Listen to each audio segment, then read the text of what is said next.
Hi all, this is Skate and welcome back to another tank guide and review. Today we're going to be having a look at the PZ.SFL IVc, more commonly referred to as the Death Toaster. From here on out in the guide I am just going to call this the Toaster. So this is the first of our new German tank destroyer line, the Toaster. If you work really hard at the line it's well worth it because you get a grill. So basically, our new German tank destroyer line starts with your general kitchen household appliances and ends with your general kitchen household appliances, which in essence makes this line sort of like a game show. You start with one prize and you work up to the next.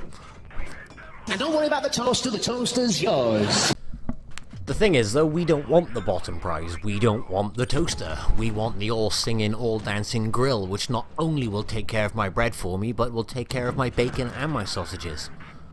So, what I'm trying to say is you need to bear with this tank to get through the line because it gets better and better as this line goes up. This is by far worst tank in the line, tier for tier. I don't dislike this tank, how can I put it? I'm just not overly fond of this tank. It's not the greatest and it's not the easiest to carry in if you need to. No tank is theoretically bad, they all have their pros, they all have their cons. It's just playing to certain tanks' pros and cons can make it very difficult to play. What I aim to do in this guide is to show you the big pros of this tank and the big cons of this tank. Hopefully with the pros you can then use them to outweigh the cons. There's a couple of pros as well actually, which I haven't seen anybody mention anywhere in anything as of yet in regards to this tank, so hopefully that shall be some beneficial information. First thing you should always remember about this, it has no armor, and I do literally mean none whatsoever. If you ever see one, even if you have a teeny tiny little gun, fire HE. Always fire HE at these things. They have a low health pool as well, so they always need to be played at long range, and you need to really play it at long range to make sure you don't get shot. If you ever get spotted, run. Don't hesitate even for a second. This tank is very fast. As a result, just run away. If you don't run away, this on the screen is exactly what happens. You get one shot off, you get spotted, you pull back, and you blow up. You'll never get away if you just don't run immediately. If you do get away, you'll get away on very low health. So the aim of the game is don't get spotted. And the second you do, you run away like mad because you are fast enough to do so. So hopefully that one example is enough to kind of prove what I mean there. Granted, I was shot by a KV2, but anything can do that to you really. So my best tip for playing this tank, or my personal recommendation, the newest thing we've had other than this is obviously the reload timer and the rangefinder. Now so far not much has been said in regards to the rangefinder other than, well, you know how much to lead your targets. No, that's not what the rangefinder's there for. Something which I never hear spoken about in Blitz really is view range. Using the viewfinder and looking what your view range of your tank is, you can actually have a very good look around to see exactly how far or where enemies will come into your view range. And that is your major advantage of this tank. I have been through every single view range of every tier 5 tank. Every single one is between 220 and 240 meters, except for the Su-85. For some reason that's only got 210. The only one which differs from that is the Leopard and this. The Leopard, being a light tank, you expect to have an epic view range, and you know has an epic view range. It has a view range of 250, better than any tier 5, until this tank. This tank has a view range of 250. So for the sake of providing more accurate or useful information, I decided to have a look at every tier 6 as well. Every tier 6 has less than 250. except for the Cromwell, the VK2801, and the Dickomax, and also the Nashorn. All in all, not many tanks. Now, for the sake of logic, let's assume the Cromwell, the VK2801, and the Leopard all use coated optics, giving them 10% increase in view range on the move. They all then have 275 meters of view range. Logic would also dictate that the Dickomax, the Nashorn, and this tank will be using binocular telescopes instead, because obviously they'll be sitting at the back. That then gives these three tanks 325 meter view range, which means you are going to see 98% of your enemies long before they see you. And what that basically means is if you're top tier, you'll see everybody before they see you, as long as you are sitting still and your binos are engaged. This match on the screen now, I lose awfully, but if you look how many tanks are around me, I have not been spotted. Nobody's spotting all these tanks for me, yet I can see every single one of them, and they still haven't seen me. This is your major advertising, selling, pro best point on this tank. To enhance this experience, you need to make sure you fit camo net. Also make sure you fit camo to the tank as well. They both really do help this tank. But for your third and final equipment slot, you want to be using a rammer. Well, because it's a rammer, you use a rammer on everything you can. So to sum up in that one, you have easily the best view range by a long shot. As a result, in any scenario you can use said view range, you need to be camping it up good and proper and using that view range. That is literally the only thing you have to protect you. The key thing with camping is it's not camping if you can make sure you put yourself in a suitable position to take everybody out and help your team as soon as you can and do as much damage as soon as you can. It's tactical positioning if you do it correctly. If it's not, well, you're just a dirty camper. So there you have a perfectly valid reason and explanation of what to use that rangefinder for. So you know for a fact now this tank will have, when it's camped up, 325 meters of view range. There are scenarios, and obviously maps, Himmelsdorf being one, where you can't use your view range to your advantage. The only thing you can use then is your speed. And this little thing does 60 kilometers per hour with a traverse speed of 44, which is just silly actually. So, you can sleep easy knowing that nothing's going to be able to circle you. But then again, it doesn't matter in the slightest, because if they've got that close to you, you are dead anyway. If you have to be fighting it out, try and do so on the second line, or using something to protect you in between, building or a rock, pop around the corner, shoot off at them, pull straight back in. Now that does lead me very nicely onto guns. You'll see I've got ticked the very top gun on this tank, which is the 8.8 centimeter Flak 41. Never ever get this gun. It's a waste of XP. It doesn't carry on to another tank, and it's the worst gun on this tank. This is actually the first time I've ever said this about any tank in Blitz. I always say, and I always recommend, getting a tank fully elited, using it as much as you can, and then getting on to the next gun. This gun is awful, and there's a very valid reason for this. What I've just done is I've just selected the middle gun. You can see I flicked into a training room, and what I need to show you here, and I do say need strongly, is look at the gun arc. Look how much room. I can look all the way left and all the way right. The reason that is so important is obviously for your camo net and your binos to work correctly, you need to be sitting without moving the tracks or the hull of the tank at all. This gun allows you to do exactly that. You can sit there, camp as you need to, and just get shot after shot without disturbing any of the equipment. The gun elevation, it's completely pointless, it's completely ridiculous, but it's funny to look at. It looks very excited to be in the game, actually. So, just to compare, and to show you exactly what I mean, I'm going to go back to the tank, I'm going to equip the very, very top gun, and we are going to take that back into the training room. If you haven't seen this before, you will be amazed at it. It's just stupid. Okay, so you saw how much gun arc there was on the last gun. It was massive. If you look at this one, there it is.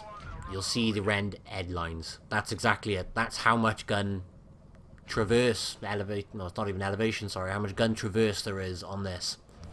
Which basically means if you had this gun fitted and you were trying to be a sniper from across the map and not get seen, every single time you needed to readjust slightly, even just the slightest, you'd lose your binos and you'd lose your camo net.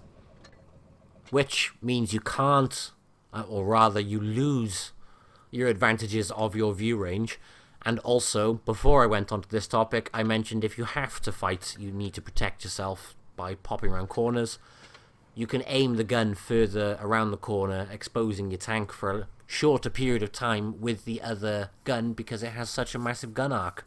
That one, strongly recommend you just don't touch it. You don't need it. The middle gun, and in fact even the 7.5 is more than sufficient at tier 5.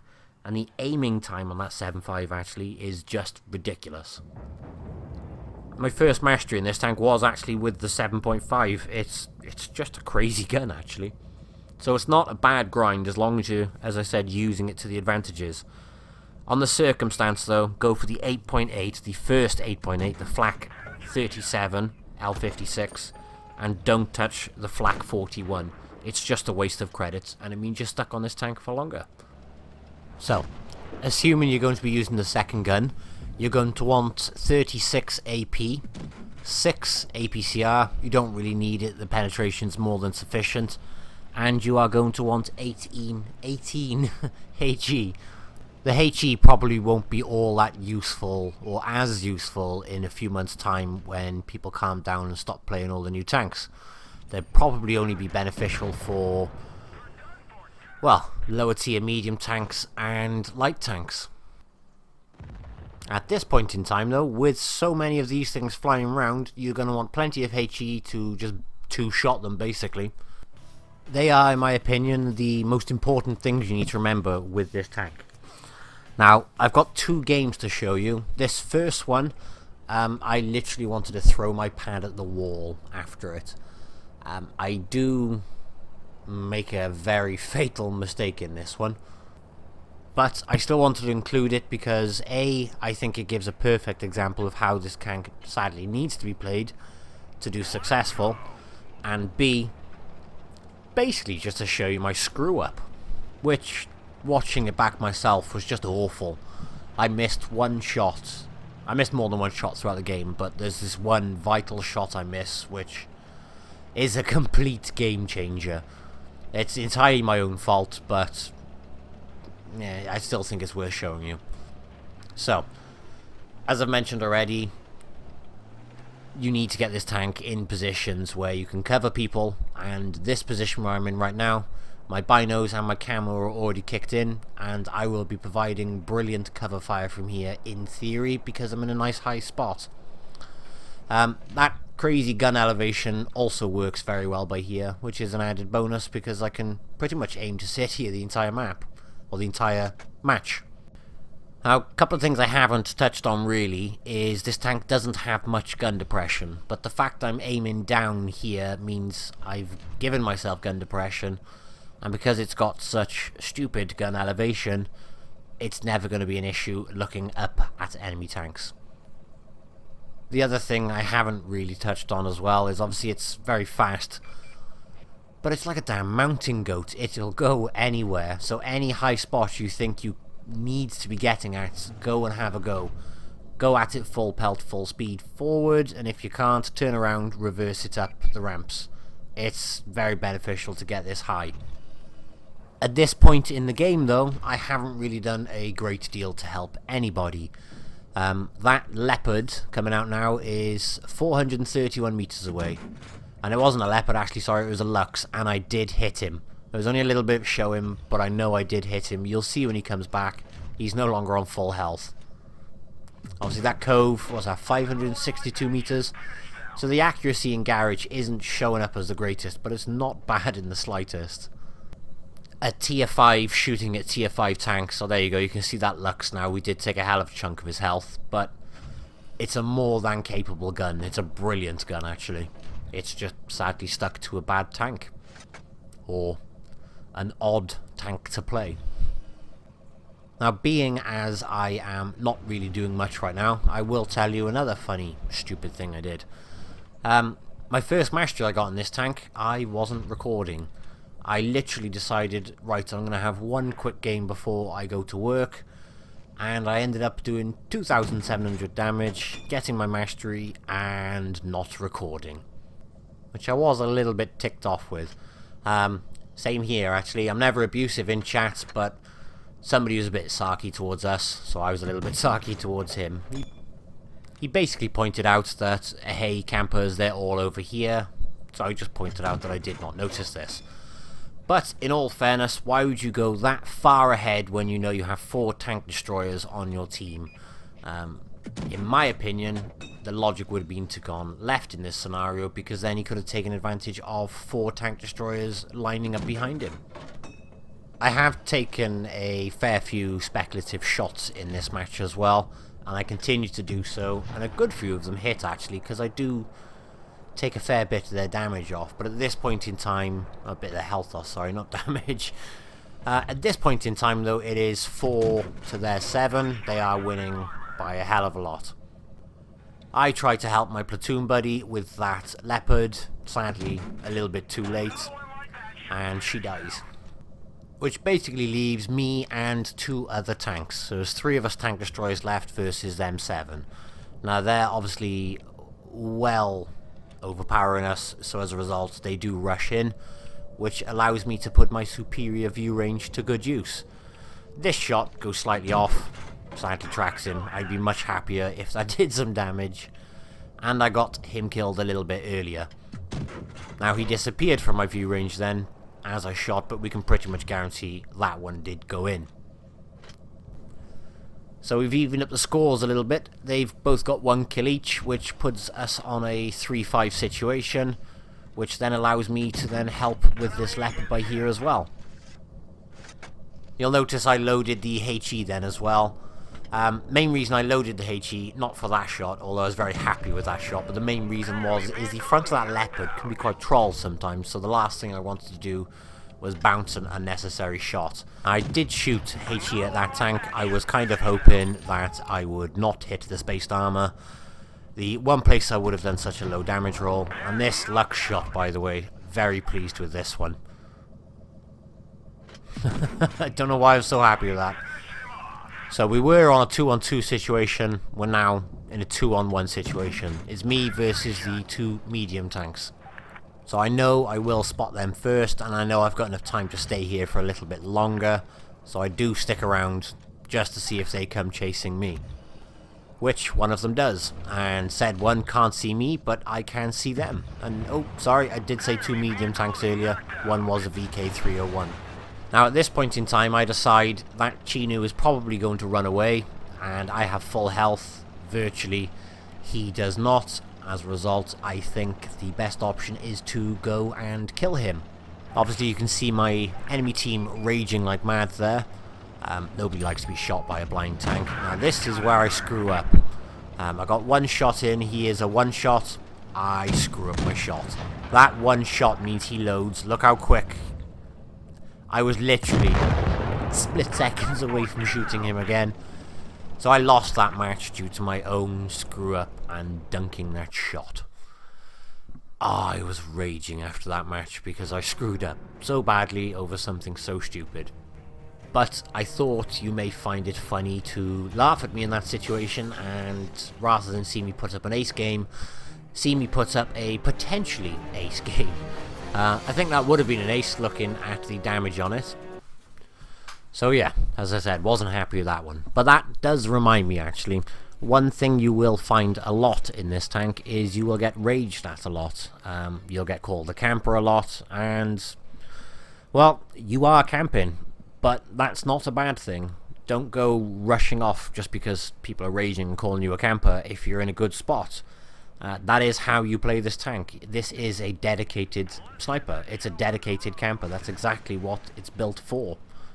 If you go running off just because people are calling you a camper, well, you're going to die a lot quicker. You need to camp. That's what this tank is built for. Camp it. Now, onto this game.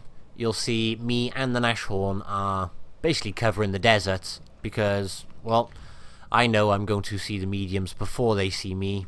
I am taking more speculative shots. I've got a good reload. But what I'm doing now is turning to face this way. I can face them, and I know for a fact as soon as my binos kick in, I will see them long before they see me, even though it is a tier 6 game. And the nice advantage of that is you also get lots of spotting damage. So in theory, even though it's a campy tank and you are playing it in a tank destroyer, obviously, you should still have a good spot rate in it. Now you'll see in this scenario I took my one shot and I backed off immediately.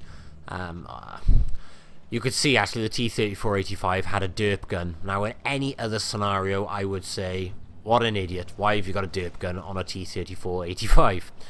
However, with all of these pathetically weak tanks driving round, I would say it's actually a good shout for once. Even if it is just for the occasional lols. Rather than sit and wait for those mediums to come pushing forward, I decided to go this way and help my team who were already engaging enemies. And they're so busy looking at them on that side, they don't notice me sitting and waiting by here. Also, while I'm mentioning it, look at the way I am trying to pop my tank around the corner. I'm not trying to angle my armor, I have no armor. I'm trying to put the tank in a position in a way to get it straight back around the corner as quick as possible. Obviously I'm going to reload for him, so bang. The reason being, by the way, like I said, is as soon as you can get that tank back into cover, the better. So with this massive gun arc, it means you don't have to stick the tank as far out and for as long. This is probably the sketchy part for me, is driving up to a KV2 with a tank with no armor. KV2s, obviously as we all know, would literally just eat this thing alive. So I've taken a couple of quick shots on him. I know he's going to be reloading soon, so I put a HE, I decide actually. HE in here, keep him by there, and make a break for it. I know I can get this KV1 now as well. It also gives me some lead time between me and the KV2, so the KV2 can't come chasing straight after me. So while the KV2's there, I am adamant to make a break for it, and then he does light up again, which is one of those oh god, go, go, go moments. So I help the team to get rid of this M4A3E2, not before taking some damage myself and dunking my return shot. I'm very conscious at this point in time, if I pull backwards, I'll get shot in the butt by a KV2. If I pull too far forward, I will get ruined by an E2. So the decision is made, go help the Stug, rather than be shot from potentially the butt straight away. I know he's just shot then, so I can get a shot straight in return. I did have APCR loaded, I was expecting to shoot at the front, and I couldn't risk that second one bouncing with the KV2 by there. It is now me versus the KV2 alone. This is a scenario I did not think I would win in the slightest. It's a KV2, he's only got to point it in my general direction and fire, and the splash damage alone would probably kill me. Now I am preempting him come this way, but you'll notice I do flick my screen to the right. I'm apprehensive or preempting him potentially going that way, but he doesn't. He's there and I miss my shot. But he does come backwards, which means I can get a shot into him. Now, I left him on 3. I can't come straight back out, he's already pre-aimed in this general direction. It's time to use my superior view range and my speed to run away. So my aim is to run and try and come around on his left hand side, obviously from the right, so he does not expect me in the slightest. But he does expect that, and that's exactly the way he goes, and he has now spotted me. He's on 3. Logic is to just get some HE and fire it literally in his direction. As long as I hit his tank, With only 3, I should easily kill him, surely. That would be the logic. So what I'm trying to do here is use the corpses as my cover while reversing up the hill to get a shot at him. I'm hoping that there's less of my tank displayed. He shows his side. I shoot HE, and it does nothing. I must admit, that did frustrate me. Only 3 health, and I did nothing. Obviously he's pre-aimed here now, so I don't know which way to go. Obviously I got a tank covering me here, but there is a big gap he could easily get me in. My plan here now, I look back behind me, I believe. Come on, I'm sure I do. That being the case, I thought if I go around the building around my side, or on my right hand side, if I go around that building, I can come out on the other side where he doesn't expect me. There we go, I look back there. Now I'm trying to go around there so he doesn't expect me, but before I do, I'm going to go up the hill and see if I can get another HE off into his turret instead. Instead I shoot and I miss. So, straight back into cover again, wait for the reload, and see if I can go out and spot him again prior to him spotting me. I don't need to aim as long as he does, that is the major advantage. And obviously I've got a wreckage in front of me, which in theory, from his view, should cover the majority of my tank, or a lot of it. He comes out, he has seen me, I have seen him, I get my shot off quicker. I win. Not using the tank's, well, not using the tank's view range advantage, using the tank's speed advantage got me that win then. Obviously he's happy with that. I don't know if I'm pronouncing it correctly, but it's a Halonen's medal, obviously mastery badge, and a Top Gun. Now this guide here, I haven't really done any of my usual funnies, anything like that. It's literally actually just looking at how long it is now, 26 minutes odd. Solid talking pretty much. There's a lot I wanted to cover in this tank. I do apologise if you're actually even got to this point and you are bored as hell expecting something funny. Sadly I haven't put anything in or attempted to put anything in. I wanted to make it as informative as possible. This is the best part on the screen now, though, of this tank. Once you've grinded it, click that button. And I think this is Wargaming's way of telling me, hey, go play a real tank destroyer. It puts my E25 straight in my view. Happy with that? I hope you've enjoyed this guide. It's different to my usual ones, but I hope it was informative, or at least the information intended was informative.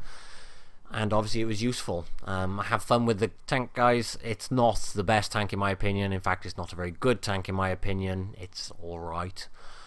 But it's well worth it to go up the line. If you haven't seen it already, I have got a grill video on the channel which I strongly recommend watching, because if you are losing the will with this tank, that tank will give you the drive you need to get past it. Obviously thanks for watching, and bye bye.